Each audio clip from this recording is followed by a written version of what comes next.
kalau menurut aku kan market itu sepengetahuan aku ada 2 cycle nih, menurut aku ilmu jalanan aja nih, Mhm correct mhm. me if I'm wrong ya. Mhm mhm. Market itu ada 2 cycle, di mana biasanya flow market itu bertujunya kepada satu growth stocks, yang kedua itu value stocks. Mmm, Dan yang aku perhatikan mungkin dari 2024 sampai 2025, market itu jauh lebih nafsunya ke saham-saham yang growth story-nya itu luar biasa gitu. betul. Makanya banyak saham-saham fundamental yang udah sebenarnya undervalued banget, Ya contohnya seperti banking-banking kita gitu ya, kan.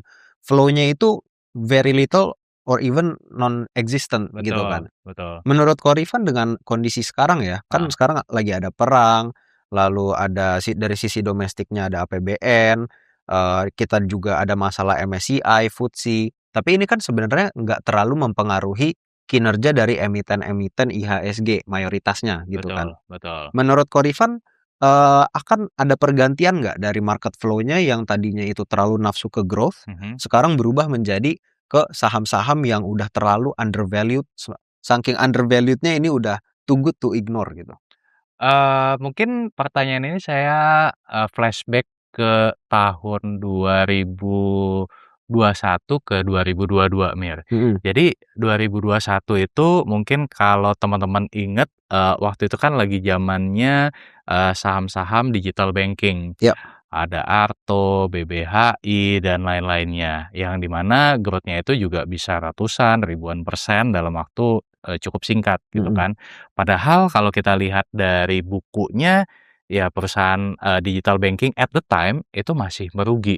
Nah, kan nggak masuk akal dong, mhm, kenapa kok bisa ada perusahaan yang masih rugi, tapi, harga sahamnya bisa naik ratusan ribuan kali? iya, Oh, market memberi ekspektasi, karena begitu di 2021 kan, beberapa, perusahaan teknologi seperti waktu itu Bukalapak, ya kan, IPO disusul Goto. Jadi kan eranya itu adalah dikemas dengan, narasi new economy. mhm, Nah, market itu mengarah ke sana dan jangan lupa 2021 itu adalah recovery dari 2020. Jadi begitu 2020 kan IHSG jeblok ya, iya, Covid.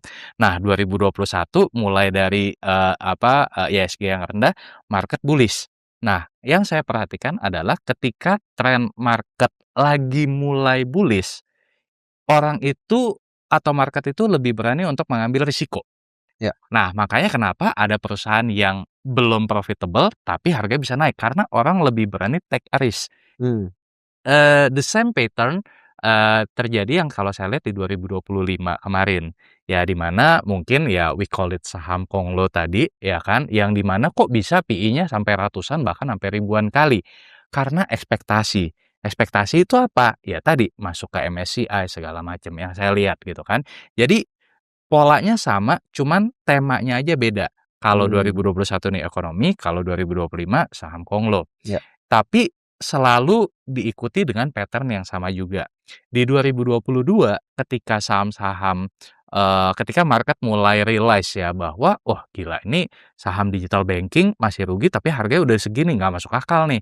Akhirnya ya kita bisa lihat di 2022 itu kan harganya bener-bener turun dan turunnya itu 50%, 60%, 70% atau lebih dari all time high-nya, ya kan. Sementara yang manggung waktu itu apa? Balik lagi ke saham-saham yang old economy, batu mmm, bara waktu itu. iya, Di mana 2022 ternyata saham-saham batu bara malah naik panggung. Yang tahun sebelumnya dicaci maki, dicibir, nggak ada masa depannya, gitu mmm, kan. mhm mhm, Nah, bagaimana dengan di 2026 ini? Kalau saya punya pandangan, pattern-nya kurang lebih akan sama. Nah, kita udah, apa namanya, dengan IHSG dari 9.000 ke 7.000, kemudian ya saham-saham Konglo juga turunnya 50% lebih, ya kan. Market itu akan kebagi, dalam artian akan lebih rasional. Ada yang tetap mungkin saya lihat ya tetap, believe ya dengan, saham Konglo, which is ya fine-fine aja, nggak ada masalah.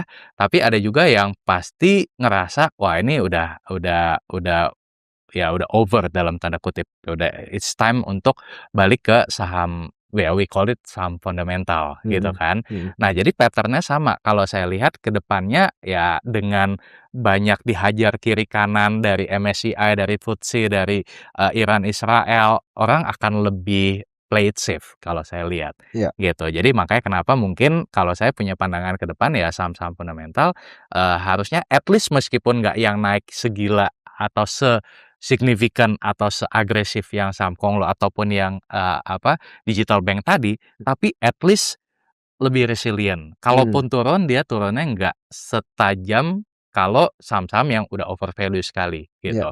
Jadi arahnya kalau menurut saya akan, ke sana, gitu. Nah, cuman pertanyaan apakah semua saham fundamental itu pasti akan naik? Menurut saya nggak juga, karena balik lagi seperti yang tadi Emir sempat mention yaitu growth. iya, Nah, growth dan ekspektasi di masa depan menurut saya itu tetap akan play an important role. Mau ada perusahaan yang, murah ya kan, tapi, memang tidak ada prospeknya, ya menurut saya akan lebih sulit.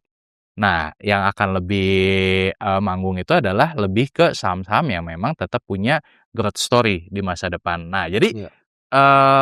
growth itu play an important role dari value stock juga, Mir, I gitu. Jadi see. kadang ada banyak orang yang bilang bahwa growth stock lebih bagus daripada value stock lebih bagus daripada growth stock. Kalau saya bilang, "Emang ada ya perusahaan value yang mau beli tapi nggak ada growth-nya, emang ada ya?" Dalam hati saya gitu loh, ya kan. Kalau Mmm, saya kan mhm, tadi yang saya, explain di awal, ya kan, saya juga nggak mau kalau ada perusahaan mhm, PE 5, PBV 0,4, 0,3 tapi growth-nya cuma 3%, 4% apalagi negatif, saya juga mhm, nggak mau gitu kan. Kalau saya maunya yang tetap ada growth-nya. oke. Jadi, balik lagi tetap kalau saya lihatnya ya, fundamental play an important role, tapi harus ada growth story-nya itu yang penting sih, Mir, gitu. Jadi yang aku tangkep ini mungkin yang membedakan saham murah dan saham murahan kali ya, Ko? Gitu ya? Exactly exactly, betul betul banget. Ya, Berarti kalau misalnya kita lagi digebuk kanan kiri atas bawah kayak gini ya, Ko, ya? mhm. Ko Rifan sebagai value investor yang juga mementingkan growth ke depannya, berarti sekarang posisinya lagi hunting barang-barang bagus, saham-saham bagus, atau lebih masih wait and see, Ko, untuk sekarang? Kalau 3 bulan lalu, awal tahun tuh saya masih pegang 30% cash kurang lebih. Oke, Jadi 70% di saham, ya yang udah misalkan kayak tahun lalu ada yang dapat bagger, udah saya taking profit ya kan. Nah, berarti kan pegang cash nih, ya kan. Nah, jadi begitu market di bulan Maret kemarin turun, ya nggak syok-syok banget juga, biasa aja gitu kan. iya, Masih pegang cash. Nah, sekarang ini mungkin bulan April udah mulai belanja sih.